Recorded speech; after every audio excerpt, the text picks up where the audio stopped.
Okay, LX 470 and Land Cruiser 100 series dashboard removal.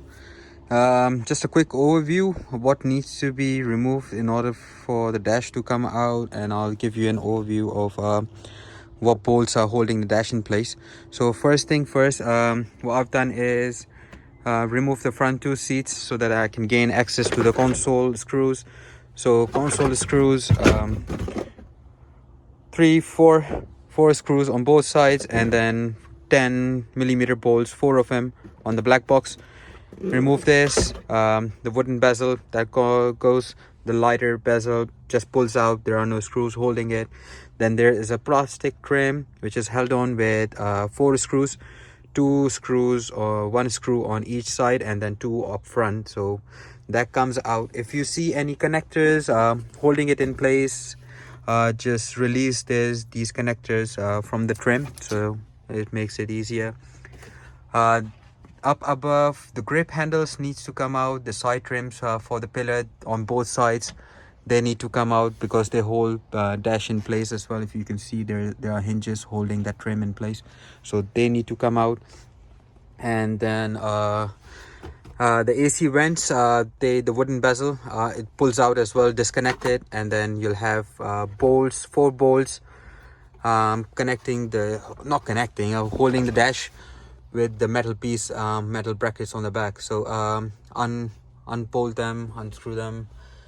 And for the connectors for the dash harness, there are connectors like these.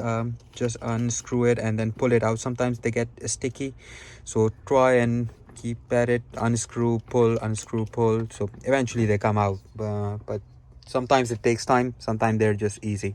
So you have these type of connectors on both sides for the fuse boxes on both sides. So disconnect them. For the cluster, we'll have four screws holding it in place, two on top, two on bottom, and then we'll have two screws for the connectors for the cluster. So unscrew them so that we can gain access to two bolts. It looks like this. So these, one here and one here.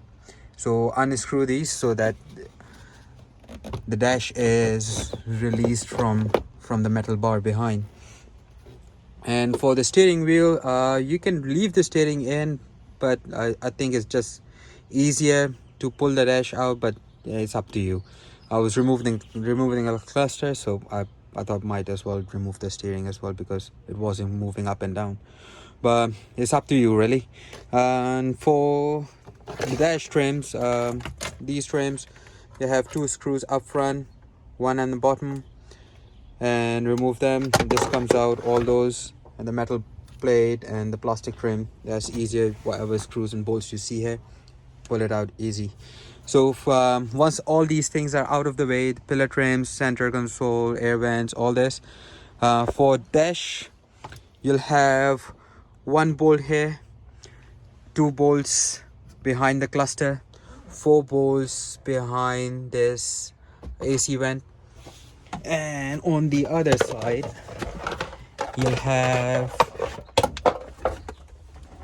one bolt right at the bottom there, 10mm bolt right there. Remove that one.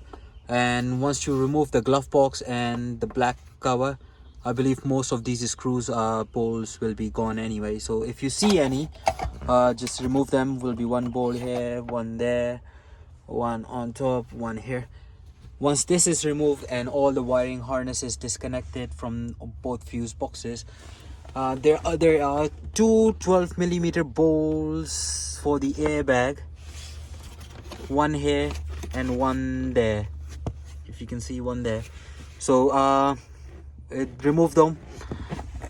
Once they are removed, the dash is pretty much out anyway. So what you can do is just test it from the bottom, pull it out, see if everything is loose. If anything is holding it back, then it means there's a bolt you've missed or there's anything connecting it.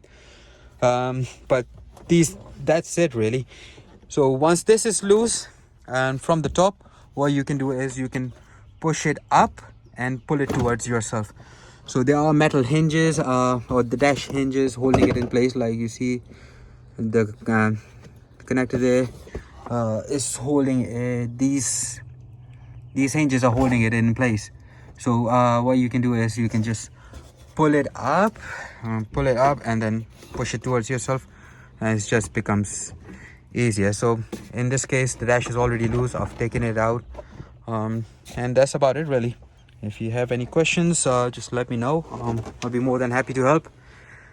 I hope this helps. Thank you.